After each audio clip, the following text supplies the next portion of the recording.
So you can see in this road, there is kind of this brown color, and then it changes to this red right here. There's this strip of red. Another example of the change in color in the ground being an indicator, as you can kind of see here. So it's this brown, and then it shifts to this reddish tone here. So that's a pretty good clue that that's clay.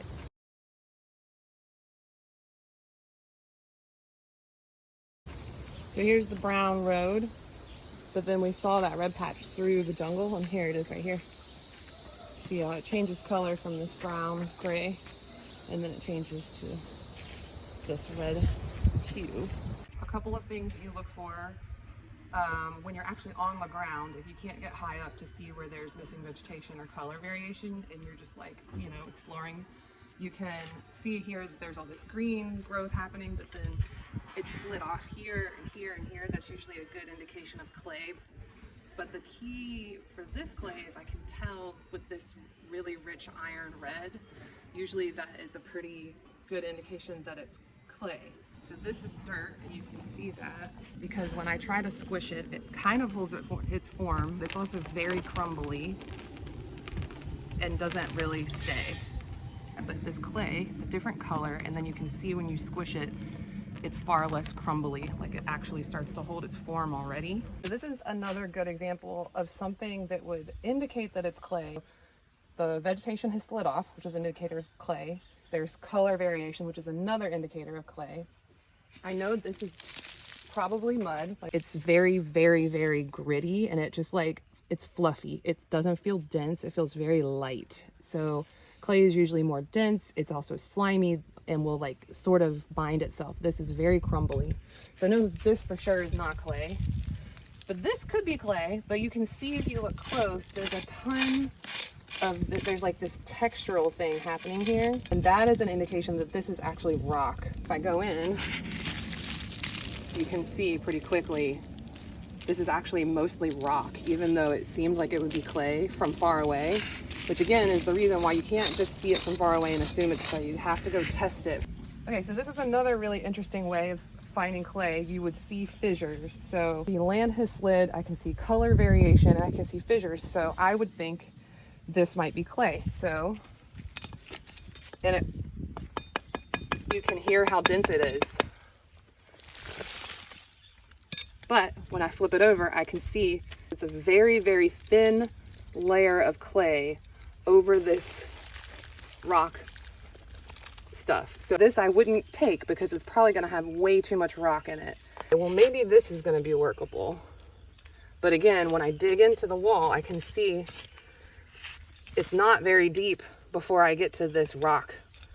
A lot of beautiful colors happening in here, but I don't think it would be workable clay. This might be something that's in the process of becoming clay. It's an interesting like little geological thing, but not something we would want to gather to work clay, to make something out of clay. And this also could be clay, but it's likely a lot of this that's come down mixed with mud, and that's what's giving it this color. If I try to make a coil, it literally just crumbles apart. This is another example of two different colors of the ground. You can see like this reddish tone and then the gray, but you can also see these fissures in the ground. I wouldn't collect from here because it's in the road, so there's going to be a lot of stuff that I'm not sure what's going to be in it because it's the runoff that's settled in the center of the road. So even though I'm fairly confident that's clay, I probably wouldn't even take the sample just because I know there'd probably be a bunch of gunk in it. Instead, I would know there must be clay somewhere close by because it had to run off to settle here. So what I would look for is, oh, okay, here's a clue that there's clay nearby, and then I would start to look up to see where is this clay running down from the rain. But if you're not in a tropical environment where there's lots of rain, for example, Utah or the Southwest or Texas, the clay is probably going to present more in like a rock type structure. It's a little bit more challenging when you're in drier environments because it's hard to tell between rock and clay, but you can test it by adding the water. If you wash it and it just continues to be slimy, it doesn't ever become like a washed rock, then you know it's clay, and then you would need to pulverize it or water settle it. But the same clues can happen in a dry environment where you're looking for changes in color in the ground. So I know that this clay that was on the ground that had fissures had to come from somewhere, and I'm looking up and I can see that in this cutout of the road, this is probably part of the source of the clay, this whole area. But I can also see that from the rain, there's a lot of dirt mixed into that. So I keep looking to see if maybe I can find a brighter hue of red to where I wouldn't have all of the particles of the dirt that has run off into it. And you can see I'm going up.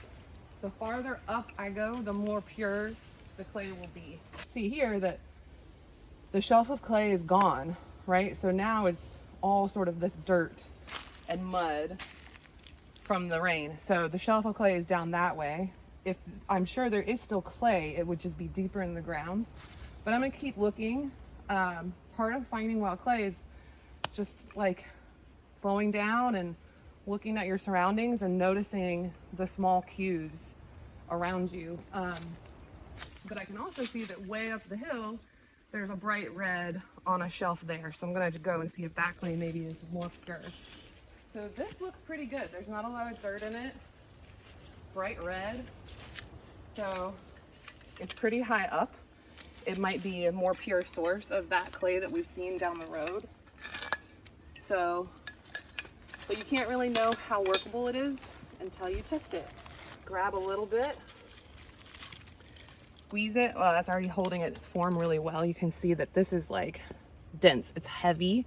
It's gritty because it's by the beach, so I can feel the sand, but it's got the texture of clay. You can see how I can slide my finger and it's slick. It's not crumbling, it's pulling.